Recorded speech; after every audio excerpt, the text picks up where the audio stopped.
ఎంత పాపాత్ముడైన గోపూజ చేసిన వాడు నరకానికి వెళ్ళాడు.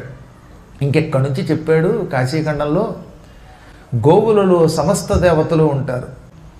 ఆవు శరీరంలో 14 లోకాలు ఉన్నాయి. సమస్త లోకాలు ఒక్క ఆవు శరీరంలో ఉన్నాయి. ఆవు చుట్టూ ప్రదక్షిణ చేస్తే ఆవులో 14 లోకాలు ఉన్నాయి కనుక ఈ లోకంలోనూ శుభాలు కలుగుతాయి. పరత్రచ పైకెళ్ళాక ఊర్ధ్వలోకాల్లో మనకు శుభం కలుగుతుంది. ఇహపరాలు రెండూ కలుగుతాయి ఆవు చుట్టూ ప్రదక్షిణ చేస్తే. ఆవు అత్యంత పవిత్రమైన జీవు. బ్రహ్మంతటి వాడు చెప్పాడు ఇప్పుడు ఇక్కడ కాశీఖండంలో, ఆవు శరీరంలో 14 లోకములు కనపడకుండా అదృశ్య రూపంలో మేము నిక్షిప్తం చేశాం. అందుకే ఆవుని పూజిస్తే ఇహం పరం రెండూ కలుగుతాయి, శుభములు కలుగుతాయి. చెప్పేది బ్రహ్మ, వింటున్నది దేవతలు. రాయబడింది స్కాంద పురాణంలోని కాశీఖండంలో.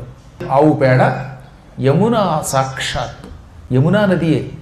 యమునా నదికి ఆవు పేడకి తేడా లేదు. అందుకే ఒంటికి ఆవు పేడ రాసుకు స్నానం చేస్తే యమునా నదిలో స్నానం చేసిన ఫలితం వస్తుంది. గోవు మూత్రం నర్మదా నది కాబట్టి ఆవు మూత్రం ఒంటికి రాసుకుని ఆపై మీ ఇంట్లో స్నానం చేస్తే నర్మదా నదిలో స్నానం చేసిన ఫలితం వస్తుందన్నమాట. ఇంకా ఆవు పాలు గంగ కాబట్టి గంగలో స్నానం చేయాలంటే ఆవు పాలు కొంచెం ఒంటికి రాసుకుని స్నానం చేస్తే గంగలో స్నానం చేసిన ఫలితం వస్తుంది. ఏకకాలంలో ఆవు శరీరంలో గంగ ఉన్నది, పాలల్లో గంగ ఉన్నది, పేడలో యమున ఉన్నది, మూత్రంలో నర్మద ఉన్నది. 3 నదులు ఒకే చోట ఉన్నాయి.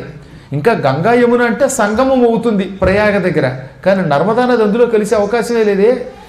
కానీ అదే గోవుకి మీరు ప్రదక్షిణ చేసి ఆవు పేడ, ఆవు మూత్రం, ఆవు పాలు ఈ 3 ఒంటికి ఒక్కసారి ఇంత రాసుకోగలిగితే ఒకేసారి గంగా యమున నర్మదా నదులలో స్నానము చేసిన మహాఫలితం పొందుతాం. అందుకే కిం పవిత్రమతఃపరం, ఇంతకంటే ఇంకా పవిత్రమేమున్నది? ఆవులో ఇన్ని నదులుంటే ఇంకా ఆవు కంటే గొప్ప వస్తువు మరెక్కడున్నది? జ్ఞానులందుకే ఆవుని భక్తితో పూజిస్తారు. శివుడంతటి వాడు ఏమన్నాడో తెలుసా? గావో మే పురతస్సంతు, నా ముందు ఆవులుండుగాక, గావో మే సంతు పృష్ఠతః, నా వెనుక కూడా గోవులుండుగాక, పారిశ్రములలో గోవులుండుగాక, గవాం మధ్యే వసామ్యహం, ఆవుల మధ్యలోనే ఉంటానన్నాడు. మళ్ళీ కృష్ణుడు కూడా ఇదే మాట అన్నాడు.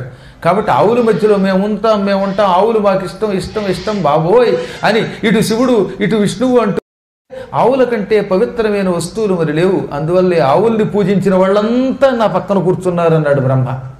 వీళ్ళంతా గో పూజ చేసిన వాళ్ళు, గోవులని భక్తితో సేవించిన వాళ్ళు, ఇంత గోవుకి గడ్డి పెట్టిన వాళ్ళు, గోవులు దేవతలని గ్రహించిన వాళ్ళు.